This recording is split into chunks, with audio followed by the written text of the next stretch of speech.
30 October रोजी मुंबईमध्ये राज studio या ठिकाणी 17 लोकांचं अपहरण आणि त्यानंतर 31 ऑक्टोबर रोजी झालेला एन्काउंटर.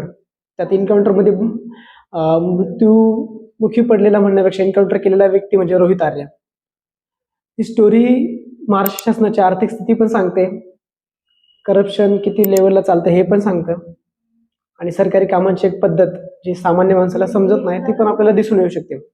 झालं असं की या मॅटरमध्ये असलेला रोहित आर्या याने महाराष्ट्र शासनाच्या माझी शाळा सुंदर शाळा या उपक्रमाअंतर्गत महाराष्ट्र सरकारच्या जेवढ्या प्राथमिक शाळा आहेत त्या शाळांमध्ये आरोग्य आणि स्वच्छता या संदर्भात अवेअरनेस करण्यासाठी एक कॅम्पेन रन केलं होतं आणि त्याची प्रोजेक्ट कॉस्ट होती 2 कोटी रुपये. पण ती 2 कोटी रुपयाची रक्कम महाराष्ट्र शासनाने थकवली आणि ती थकीत रक्कम मिळवण्यासाठी त्यांनी वेळोवेळी आंदोलनं निदर्शनं केलीत, मंत्री महोदयांना भेटला, पण ती रक्कम काही त्याला मिळाली नाही. आणि ती रक्कम वसूल करून घेण्यासाठी त्याच्या डोक्यात ही खुरापती आयडिया आली, ज्या अंतर्गत त्यांनी 17 तरुण मुलांना एका शॉर्ट फिल्मचं ऑडिशन चालू आहे आणि त्यासाठी तुम्ही ते ऑडिशन द्यायला या असं म्हणून बोलवलं आणि तिथेच त्यांना किडनॅप केलं.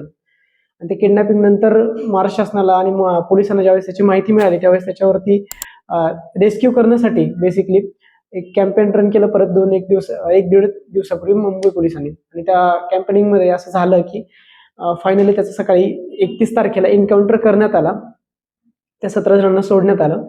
पण यात विचार करण्यासारखी गोष्ट म्हणजे लोक 2-2 कोटी रुपये अडकून पडतात, सरकार त्यांचे पैसे देऊ शकत नाही आणि त्यातली महत्वाची गोष्ट म्हणजे सरकार कबूलही जात नाही. तो व्यक्ती मारलाय, त्याचे पैसे पण गेलेत आहे, त्याने निवडलेला मार्ग कदाचित चुकीचा असू शकतो, पण सरकारच्या एंडला पण बऱ्याच गोष्टी चुकलेल्या होत्या हे आपण बघायला हवं. Thank you so much.